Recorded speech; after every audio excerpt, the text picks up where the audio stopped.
qui participent donc à ce chantier Orient Front à nos côtés. Mon général, c'est à vous. Je rappelle que vous êtes le représentant spécial du président de la République, également le président d'établissement public en charge de la conservation et de la restauration de la cathédrale Notre-Dame de Paris, et que l'on va ensemble maintenant clore ce village des métiers qui est insuccès évidemment. Qu'est-ce qu'ils sont baratineurs ces gens-là. Et où est-ce que ça marche? Voilà, bon. Donc 18h, c'est l'heure fixée par la République pour terminer les journées européennes du patrimoine. Les premières personnes que je veux remercier vraiment très chaleureusement du fond du cœur, c'est vous tous, le public. Nous avons eu depuis hier plus de 20 000 personnes. C'est bien ça, Madame Bertoulia? 25 000. 25 000, entre 20 et 25 000. Plus de 20 000 personnes qui sont venues voir ici, et nous avons ressenti votre présence, la manière dont vous êtes intéressés aux différents stands qui ont été pensés par Elisa Bertoulia pour animer ce village. Nous avons ressenti cela comme un grand encouragement. Nous avons voulu montrer, alors c'est la 3e édition, c'est la 3e fois que nous faisons ce village du chantier sur le parvis, et nous avons voulu vraiment montrer sans phare, sans baratin, sans histoire, ce que nous faisons, comment nous le faisons et comment nous sommes en marche résolument vers la réouverture au culte de cette cathédrale en 2024. Je rendrai à l'archevêque de Paris cette cathédrale pour le culte de manière définitive en 2024, ce qui ne veut pas dire naturellement que tout sera fini. Loin de là, notamment les extérieurs, le chevet, le pavillon de Somme, sur lequel les travaux de restauration, conformément au projet sélectionné par Mme Hidalgo, ne commenceront qu'en 2025, mais la cathédrale sera là, ouverte, plus belle que jamais, croyez-moi. Vous ne voyez pas parce que vous ne pouvez pas accéder à l'intérieur à cause des conditions du chantier, mais c'est une véritable résurrection, c'est une véritable splendeur qui est en train de se préparer. Lorsque vous reviendrez l'année prochaine pour ces journées du patrimoine, derrière moi, entre les détours, vous verrez pointer vers le ciel l'échafaudage de la flèche, 100 mètres de haut. La flèche est à 96 mètres, vous le savez tous parce que vous avez bien appris les leçons qui vous ont été faites par les stands. 63 mètres au-dessus de la voûte du transept. On n'aura probablement pas encore commencé à enlever l'échafaudage pour voir la flèche elle-même, mais nous serons en voie, du large, pour descendre l'échafaudage et refermer cette voûte du transept qui est le chemin critique de cette restauration. Vous avez vu la qualité de toutes ces entreprises que nous avons sélectionnées, ce qui montre la richesse de ce pays en matière de restauration, d'entretien des monuments historiques.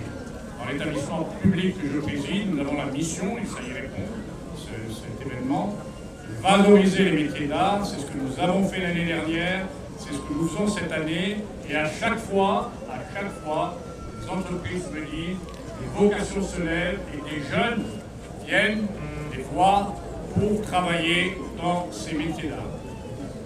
On disait en France, on n'a pas de pétrole, on a des idées, on n'a pas de gaz, je ne sais pas, on n'a pas de pétrole, mais on a des métiers d'art, on a des talents et on a 48 monuments historiques, dont le plus illustre et le plus extraordinaire est celui-là.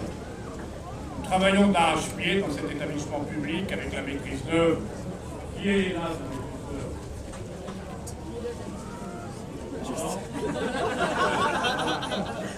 Nous travaillons d'arrache-pied pour planifier, pour faire face aux imprévus, pour anticiper. Nous ne nous décourageons pas et nous ressentons très fortement le soutien du pays derrière nous. J'ai souvent dit que dans cette opération, c'est la réputation et l'honneur de la France qui est engagé. Les Italiens, est-ce qu'il est mon italien? Nous avons la chance d'avoir, pour restaurer, le patron de la restauration de l'ordre, c'est alors que je ne plante pas aujourd'hui. Paraguay en Uruguay. Uruguay, Allemagne, Italie, et qu'est-ce que j'oublie? Et la France, par par-dessus le marché. Ça vous montre notre ouverture d'esprit, c'est ce monsieur qui se bat. Et dès le début de l'année prochaine, on va commencer à voir revenir les cures d'or qui vont retrouver leur place. Mais malheureusement, il faudra attendre que la couverture du transept soit placée pour pouvoir l'harmoniser. 6 mois de travail. Mais en 2024, on l'entendra résonner, n'est-ce pas? Oui, mon général. Oui, ça marche comme ça. Voilà, donc je dis, c'est l'honneur des Italiens, justement. Ils ont dit, nous allons rebâtir le pont de Gênes en 2 ans. Tout le monde a rigolé. 2 ans après, le pont de Gênes était ouvert à la circulation. Nous avons dit que nous, le président de la République a dit, nous rebâtirons cette cathédrale en 5 ans. En 5 ans, nous rendrons cette cathédrale au culte. Et je suis là, et tous ceux qui m'entourent, tous ceux qui sont là pour ça. Donc d'abord, un très très grand merci à vous public. Vous êtes parmi vous, il y a sans doute des donateurs. Il ne faut jamais oublier que tout cela est rendu possible grâce aux 340 000 donateurs qui ont donné pour revoir cette cathédrale à l'identique à l'extérieur et réaménager à l'intérieur, nettoyer. Cette cathédrale, au delà de l'incendie, était dans un état déplorable le 18 avril 2019. Lorsque nous la rendrons, elle sera dans un état qu'elle n'a pas connu depuis que Viollet-le-Duc l'a restaurée au monde. Voilà. Je remercie aussi tous les gens qui étaient dans leur stand pour la précision de leur exposé, pour la manière avec laquelle ils ont montré ce qu'ils faisaient.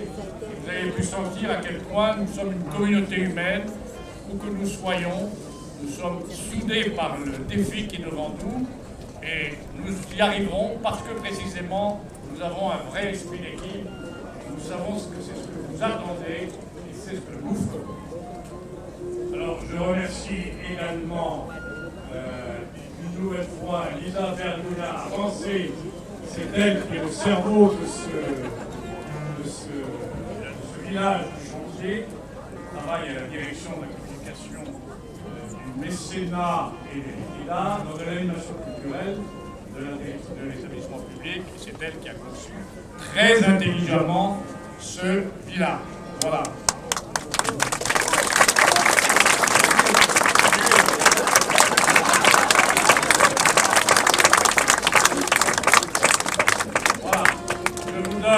Rendez-vous dans 1 an. Alors, je ne crois pas, hélas, parce que les règles du travail en France sont draconiennes, je ne crois pas que j'aurai réussi à alléger les règles liées au plan à l'intérieur de la cathédrale et qu'on pourra y rentrer, mais on aura fait des pas gigantesques naturellement, et encore une fois, nous verrons cet échafaudage de 100 mètres de haut, point. Un grand merci à vous tous et un grand merci à EPUI qui a organisé l'aspect technique soutien technique de ce chantier du patrimoine. Voilà. Merci. Merci à vous tous, vraiment.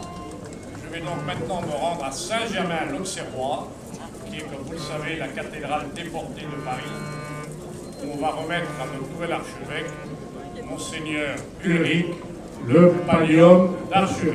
Je ne peux pas le faire ici. Vive la France, vive Notre-Dame de Paris. J'ai oublié de remercier notre staff, Valérie Laurent aussi, depuis Malo les mains, qui a animé avec beaucoup de talent ces journées. Merci. Merci à toutes et à tous. Merci mon général. Il est donc 18 h. On va officiellement faire